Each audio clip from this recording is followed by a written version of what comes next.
Hi everyone, welcome to Grounded and Fearless. I'm Wanga, this is Nnaishi, and we're going to talk about friendship.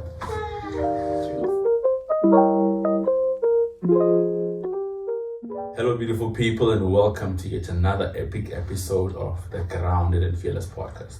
The podcast that is just for you. On today's show, we have a beautiful Wanga Monyeki, and we will be speaking about friendship today. Wanga, welcome to Grounded and Fearless. Thank you so much for having me.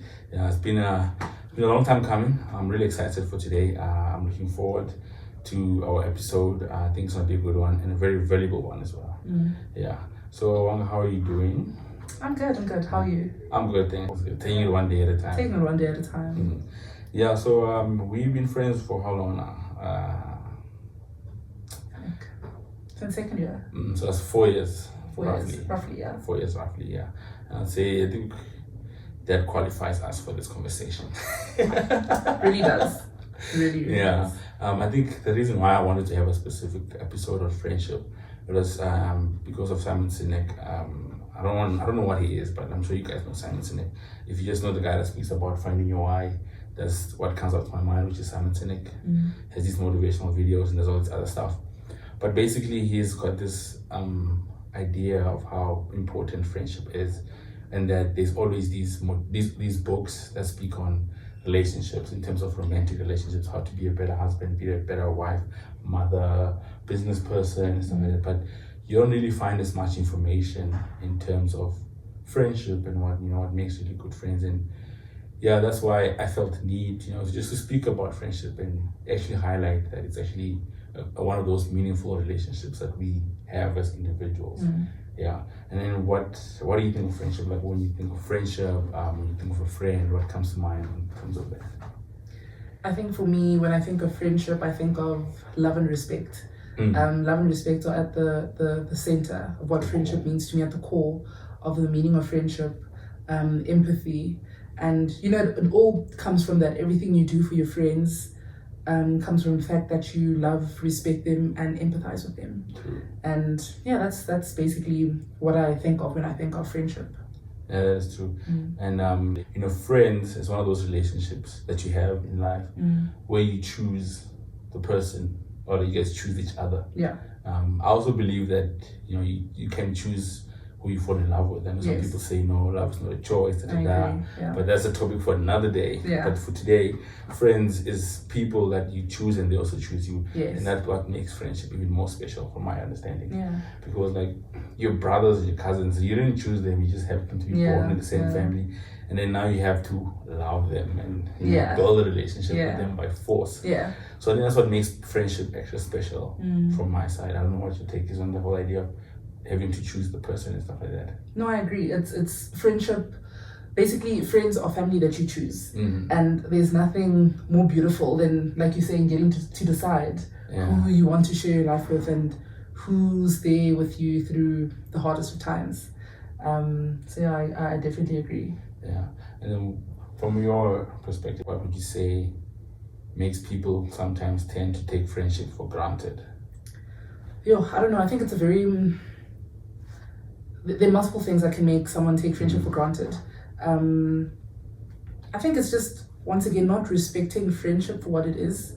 People have a lot of respect for their romantic relationships and the amount of respect the amount of respect they give to their romantic relationships and the standard that they have for their romantic relationships, but it doesn't translate the same to other relationships in their lives and to their friendships. True. And I think it's the lacking of understanding that you need to treat your friendships the same way you need to give your friendships the same amount of respect as you give your romantic relationships. And that's pretty much what I think is the root or the reason why not. Yeah. When you speak about like how some people respect their romantic relationships more, I think there's this thing where someone gets into a relationship, you sort of push away your friends and you sort of neglect and which is a trend. It happens from time to time. And sometimes those romantic relationships that you chose, or you were in a romantic relationship, and then during that you decided to sort of put your friends on the sideline, and then those relationships don't work. Your friends always Your friends are always going to be there. Your friends are there. Your friends are always going to be there. And I think it is like, it's very easy to neglect your friends, okay? When you're in something new, it's so exciting, it's shiny, it's nice. You want to spend all your time with your partner. It's very easy to end up neglecting your friends. But I think it just goes back to, you just need to remember, to make time for your friends. Like, you can very easily neglect your friends when you're getting to a new romantic relationship, okay? Very easily. Like, we've seen it in our own friendship circles, where someone gets into a new relationship and they neglect us as their friends. And I think it's just, as long as we have a common understanding as friends and we have a conversation about it as well, that this is, and as friends be understanding that this person is in something new. It's really exciting for them. They can't spend all of their time with us, but I think it's just everyone involved needs to be understanding of the transition that's happening, and and I think also most of the time, like, your friends do understand that in your relationship, and if it's really good, like, your friends are really genuine, they'll be happy for you as well. And I don't think it's a thing of them wanting to spend every single time with you, but I think the biggest issue or the highlight is where now you can easily take the friendship for granted due to the fact that you're in a romantic relationship. I agree. Where it's basically just finding a balance to be like, I'm seeing this person now, and because at the end of the day, you will need a best man at your wedding. Of course, you will. And some bridesmaids and groomsmen and stuff like that. So you need to have a bit of a balance of both. There was this study, apparently. I don't know the study, but I cannot reference it, unfortunately. I'll find it.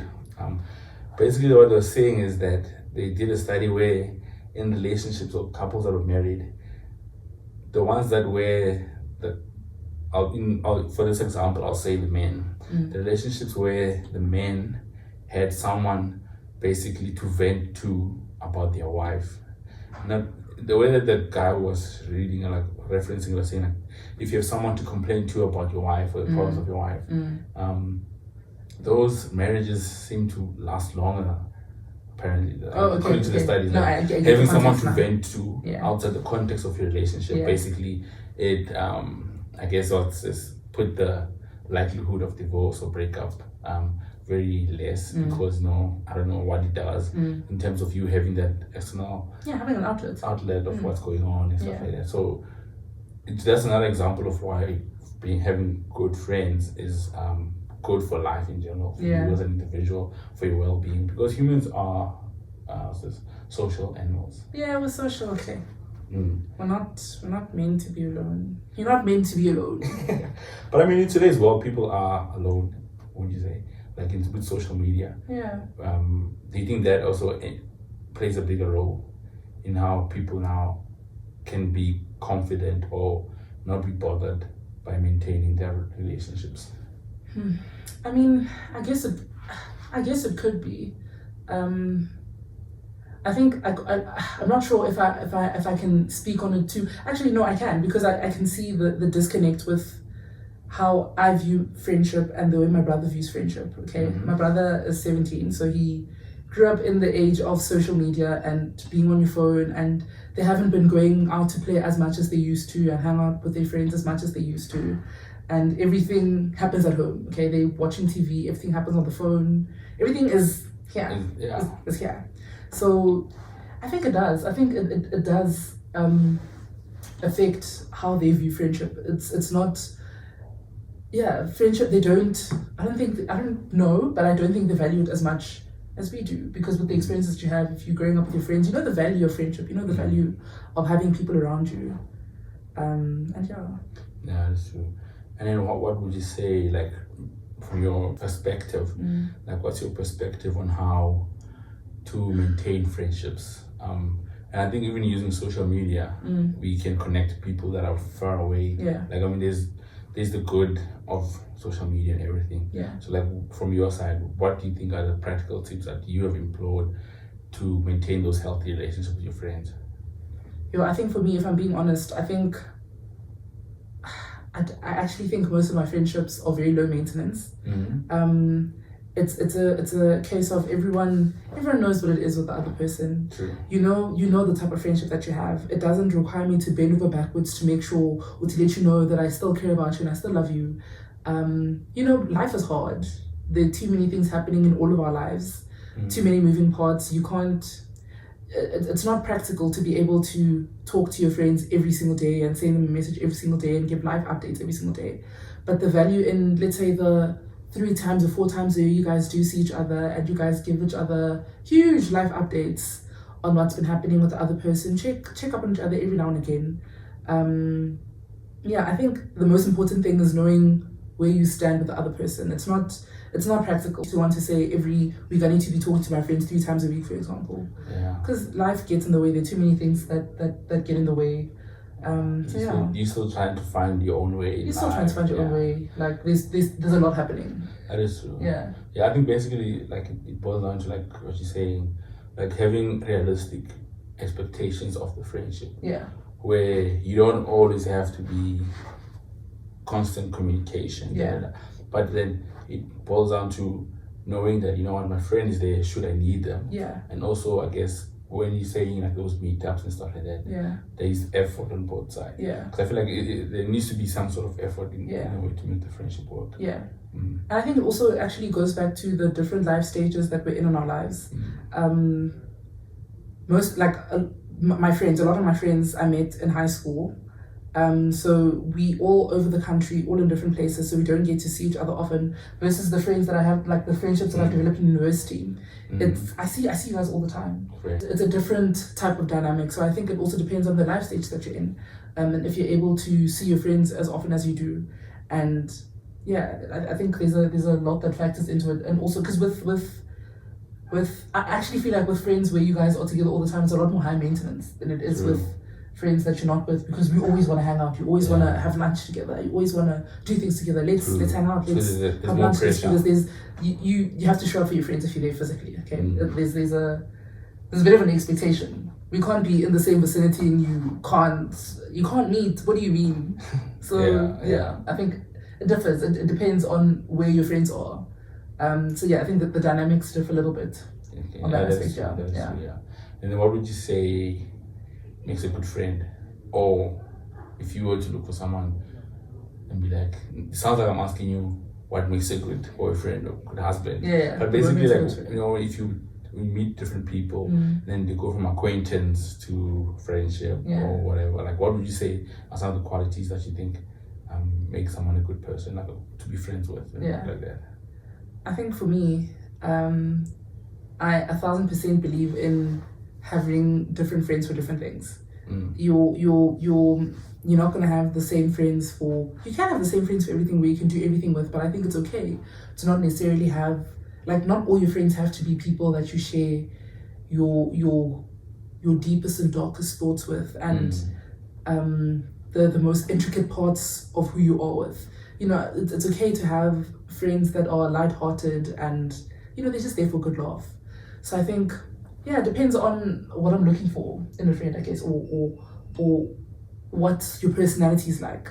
Yeah. Because I guess we can develop our friendship past the point of it just being something lighthearted to someone that I share the deepest parts of me with.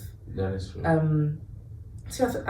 think for me it just depends on how we click on our first meeting, and shame, I can't even say I have any specific qualities that I look for in a friend. It really just depends on whether we hit it off or not. I don't walk around saying, no, they have to be honest, they have to be this, that, and the other. I don't have a specific criteria or much that I look for. But I have to say I am a good judge of character, so there's that. I think obviously there is some basic things that you also. I don't think anyone wants to be friends with someone that's unreliable, someone that lies a lot. You never know, because friends are people that, like you say, some of them you share your deepest and darkest secrets with, or some of them they can see you at your worst, where you're going through a really tough time in your life.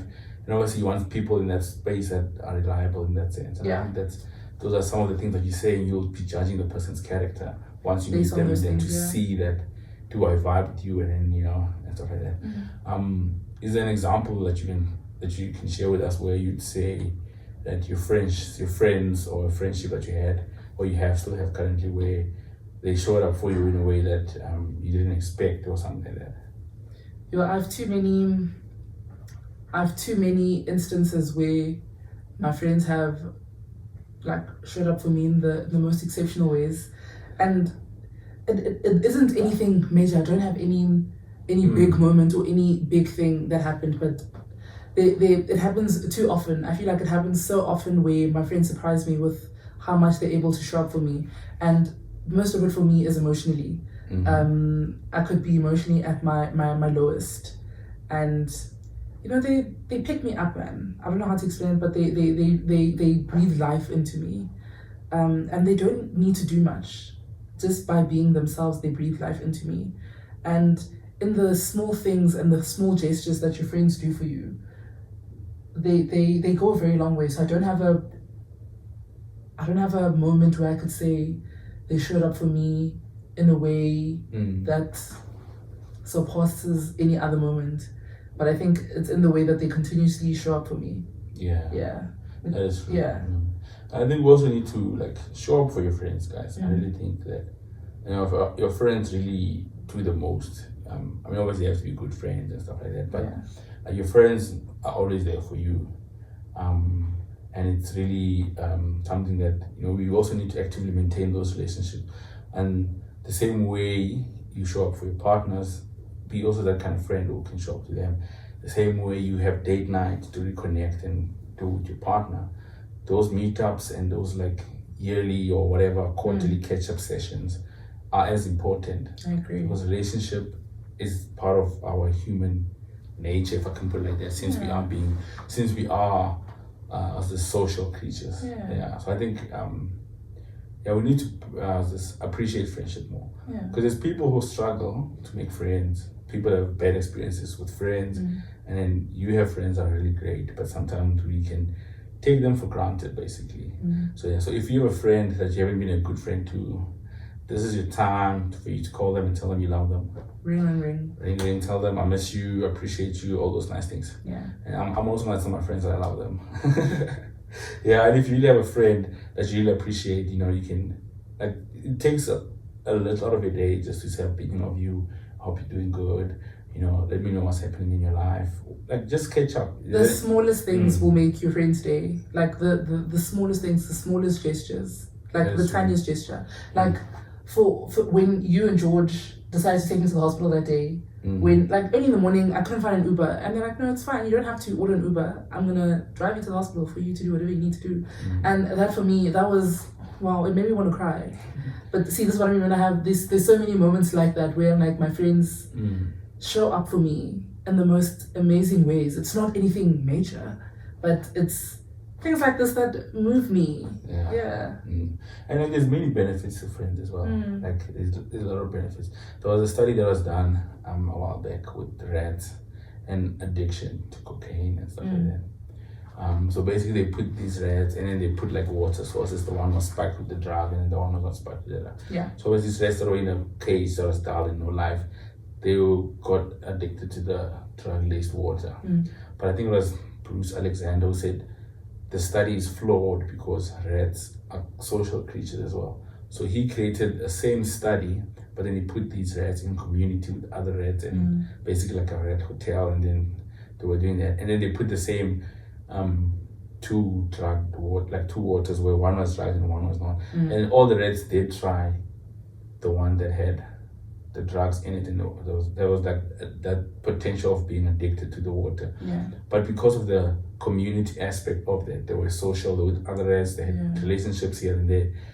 The addiction was so low, like all the rats were exposed to the drug water, but they all chose the not drug water, showing that being in community and having those friendships, those relationships around you is actually a good thing. And I think also, like, especially now in this, like in the age now, we know that mental health is a thing and stuff like that. And sometimes having that outlet that you said, where you have a friend who you can speak about what's going on, having someone to talk to, is something that's very, very, I think, very powerful. I think it also keeps you sane. It does. I think it keeps me sane, like, God is not mine.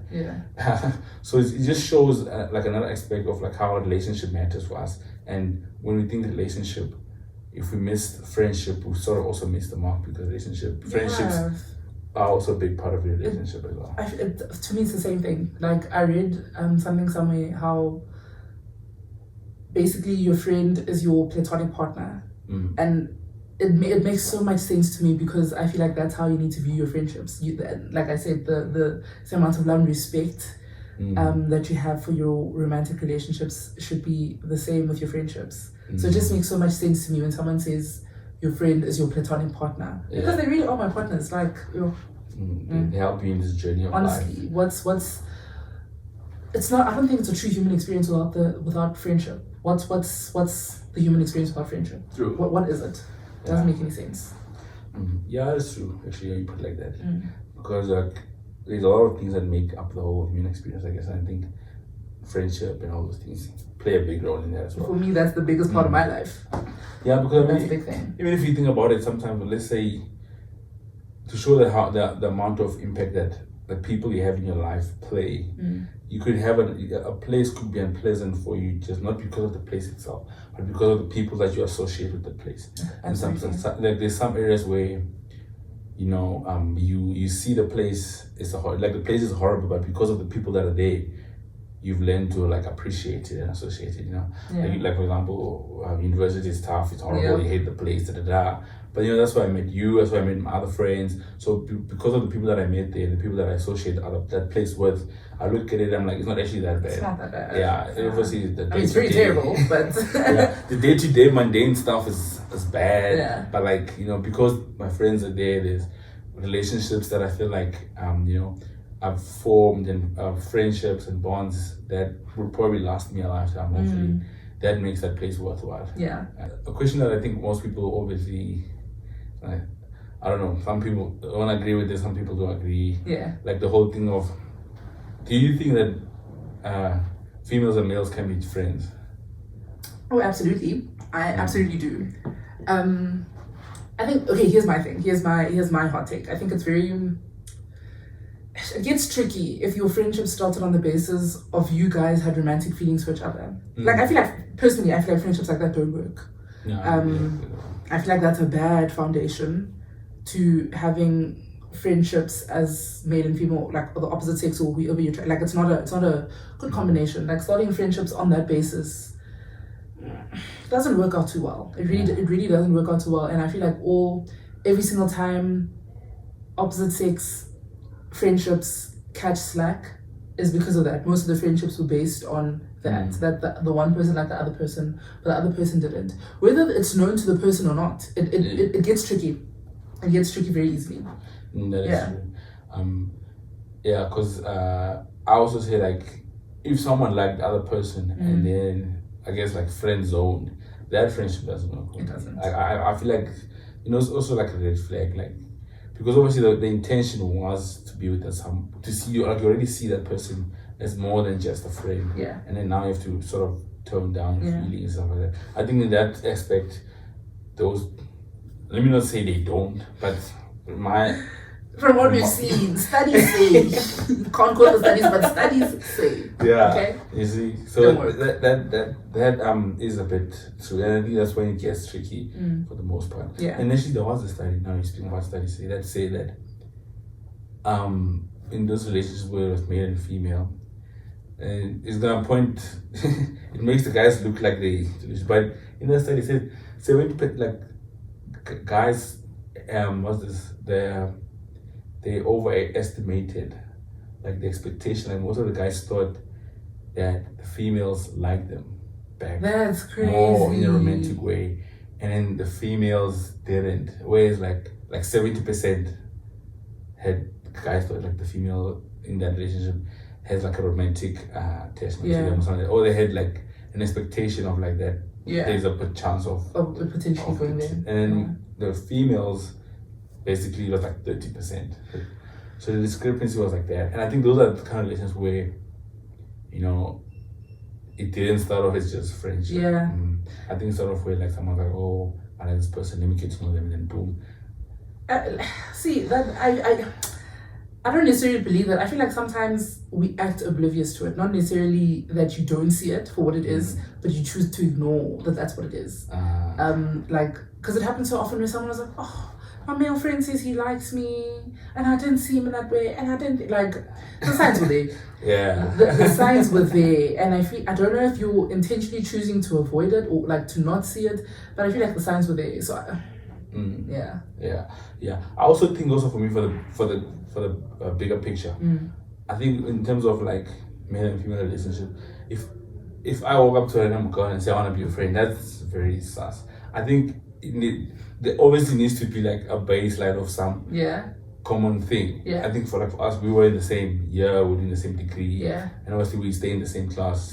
And to be honest, there's not a lot of POCs on the campus. There's like 3 of us. So you know every single POC. So I think that sort of created the baseline. And then obviously we became friends like that. So that on like on a random basis for someone to approach a random person of this opposite sex and want to be their friend comes off a bit odd. But then some friendships you make them through a group setting or maybe work or whatever common ground that you might have had. Because do you think males or females may have better friendships? This is just a random. Me personally, I feel like the girls, the boys, men. The friendships I've seen with men. Don't see. I think men can have good, meaningful relationships. I mean, I feel like they can have good, meaningful relationships, but how often do we ask you guys, what do you actually talk about with your friends? There's nothing of substance. Nothing of substance. Like, I feel like in terms of socializing, in a social setting, I guess someone could say you guys have a lot more fun. Because it's very surface level. But what I've seen a lot with my girlfriends is that it's all, it's all very intentional friendships. Not to say that your friendships aren't intentional, but it's all very intentional. People speak about everything, they speak about everything and everything that a person is going through. Your entire human experience is discussed with your girls. And I don't see that being true very often with the men I have in my life. Those are not to say that they don't have some of those friendships. Like you do see some of those friendships, and you do genuine friendships. They're there for each other just as much as you'd say the girls are there for each other and how much they show up for each other. But from the numbers that I have and the things that I've seen, the studies, and I disagree. I mean, someone could say that women backstab each other more, this, that, and the other more, whatever more. The other thing, men, they gossip. Men are men are the biggest gossips. Men are the biggest gossips. They are. So, because someone would say, women's friendships are based on gossiping and things, on gossip. But from my experience, men are the biggest gossips. So I feel like that's null and void. But from what I've seen, I feel like women have better friendships. And I think it goes back to the chat we've had before about how a lot of it is based on it's misogynistic views of and patriarchal views of men can't have meaningful relationships with other men without it being seen as feminine, or being able to show their emotions without it being seen as feminine. So I guess it's a bit harder to form those kind of connections, those kind of friendships with the men in your lives without wanting to feminize yourself or whatever. So I mean, I think another aspect of it is that you could say men tend to hide their emotions more. So then if you just look at people that they are not showing their true emotions, it's easy for it to stay surface level. Whereas women are more likely to be open about it and the emotional aspect of it. And I think maybe women are more comfortable in expressing how they genuinely feel and stuff like that. Where some men may find it difficult or have never had that opportunity to have that safe space where you can be emotional and not be ridiculed or basically seen as feminine. And not to say that that's the case all the time, but I'd say, there's cases where it's less likely for guys to do that, or you just keep it superficial, speak about the sport, And I think it also, with the type of friendships that you see your parents having, for me, I feel like that was a big basis of how I treat my friendships as well. And you have a lot of people that say that their parents didn't have a lot of friends, or their parents didn't have a lot of friends. Your mom's friend is her husband, is your dad, and your dad's friend is his wife. Yeah, it's like however you grew up, Like however you view a friendship. yeah. Yes, you're mirroring what you've seen in your home. As what friendship is. As what friendship is. If you grew up and friendship was not something valued, and then you're most likely not gonna value it as much. Yeah. Because like you don't have like those examples of, I mean, your parents having friends where they come together and have a braai and socialize and see the relationship. Yeah, I do get what you're saying. Yeah. Well, thanks for coming to the show. I think it was a meaningful episode. Thanks for having me. But the show's not over. So like, we have to do a weekend section. Okay. Where I basically say it's like the personality review 101, basically. Okay. Well, it's not a hectic question. I don't think it's a hectic question. Basically, it's to see what you would do in certain scenarios, and then I'll just play with your mind a bit and see what you have to say.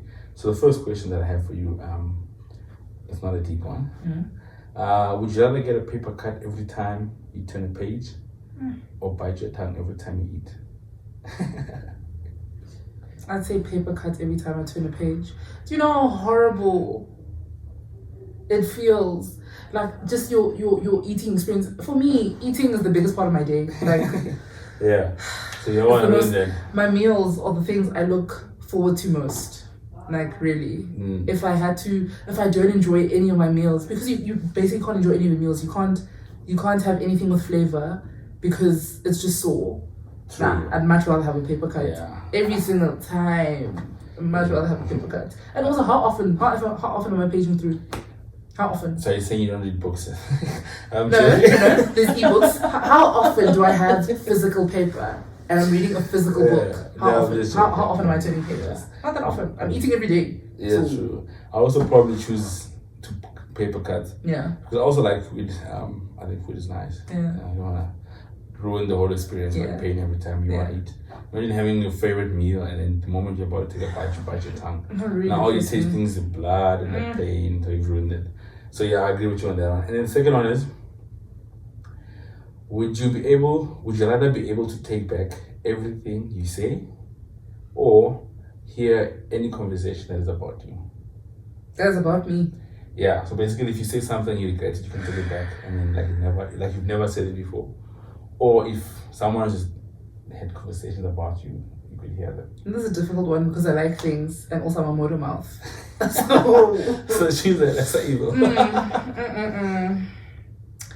You know, I feel like sometimes I think I'd much rather take things back.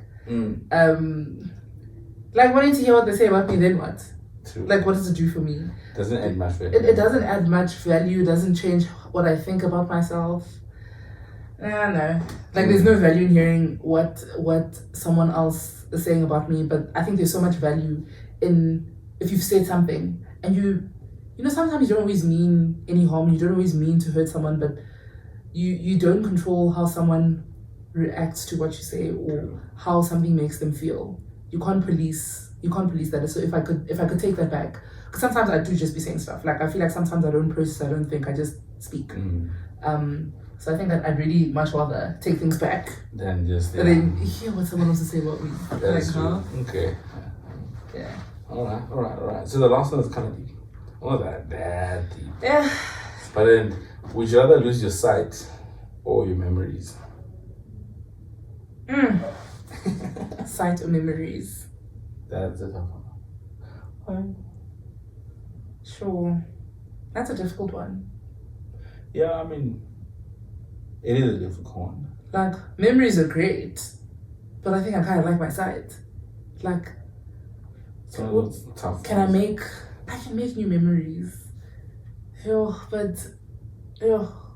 This is a difficult one. So if I lose my sight? So that's hard. How old am I? Like how long do I have to live? I feel like this answer is dependent on all of those things. Do I know how long I have to live? Do I? It's like let's say now. Oh, right now. Like in this now, you have the memories you have now. Right? Yeah. We don't know how long you're gonna live now. Yeah. So that's what's up. Do you want to keep the memories you had up until this point, or do you want to? We can cut this. Like, I feel like I'd much rather have my sides. Like, these memories will make new ones, man. Like, they're saying I can't retain any memories, or I can. Okay, the question is not really that clear. Like, okay. Let's say you maybe let's say you can't retain memories. Sure, I can't retain memories. That's a difficult one. Like, what am I doing if I can't retain any memories? But basically saying if you can retain memories, you rather lose the ones you have now and then make new ones. Okay. Much rather that than lose my side. And I think losing your side is such a big thing. You have to, I guess you can make new memories, but you're making memories in a very different way. True. And I feel like there's so much that goes on and that you need to change with losing your side. And that's a big thing. That's a big thing if you're living with that. With memories, some of these things, I feel like by the time you're 65 anyways, you always remember the things that happened when you were 15. Like, to be quite honest, it's not that important. Yeah. So, I think I would have leaned more on the side. On losing your side? Yeah, I mean, people live without seeing today. That is true. So I'm thinking I would be able to live. Yeah. You would. So I think, I wouldn't mind. It's a tough question. Yeah. Because like now if you lose my sight now, I guess it means, you get married, you won't be able to see your kids' faces. Yeah. Like you're missing out a lot, basically. Yeah. So it's a tough thing. But big ups to you for answering it. Yeah. I'm probably might have leaned more to the memories, and then if you have like your income protection insurance, I'm joking, but like you can always make memories when you're blind. That is true. You can live, especially in today's advanced world. You never know, maybe in 5 years' time, someone will create something where blind people can see. Maybe someone's going to create something where something brings back my memories. Who knows? I'm joking. Yeah. But, So that is true. It's a difficult one. Yeah, it's a difficult one. See, if I was like 50, I'd say my side. I really would say my side. Because there isn't much to see. Yeah, but also like I feel like with the memories I've made a lot of memories. There's a lot for me to reflect on. There's a lot for me to reflect on. A movie that you can rewatch. I'm happy with what's happening. True. But right now, I have to be honest, y'all. I kind of like it here and I kind of like my side. So basically, to all honest friends, all those nice memories you all made somewhere. Guys, we'll make new ones. Like that's the thing. If I can take new memories, you guys are awesome. I'm pretty sure something in my brain is gonna say, "Wow, you had really good memories with this one." Some of y'all, it's a clean slate, man. Right. Because one thing I do, let me tell y'all, I hold on. I hold on to grudges. So if you lose my memory, clean slate. You start again, basically. we can try this again. Yeah. We can try this again. Fair enough. Yeah. Fair enough. All right. And the last question, my favorite question I like to ask is, basically, what does grounded and fearless mean to you as Wanga? As Wanga. When you hear those words, being grounded for me is based on my relationships, the relationships that I have with people, and very fitting for this episode, friendship. It's a very big part of what keeps me grounded. And with being fearless, it makes me fearless. The relationships that I have, and I guess the cushion that I have in my friendships, and the type of support that I have in my friendships and relationships, with friendships and family, it allows me to be fearless in the things that I do and with how I approach life. True. And in the things that I do, I'm fearless in the things that I do. Yeah, so basically that support system, basically. You can go out there and be fearless. You are. No, for real. Meaning that your family, your friends, those relationships that you have. Support system, a good support system is invaluable. Like, you can't pay enough money for a really good support system. That is true. It takes you so far. It carries you. My friendships, my family, they've carried me to the point where there's so many instances where life was hard. One would want to give up on life. But they've carried me. They really have carried me. So that's a big thing for me. That's what keeps me grounded, and that's the biggest thing. That's the most important thing in my life, actually. Yeah.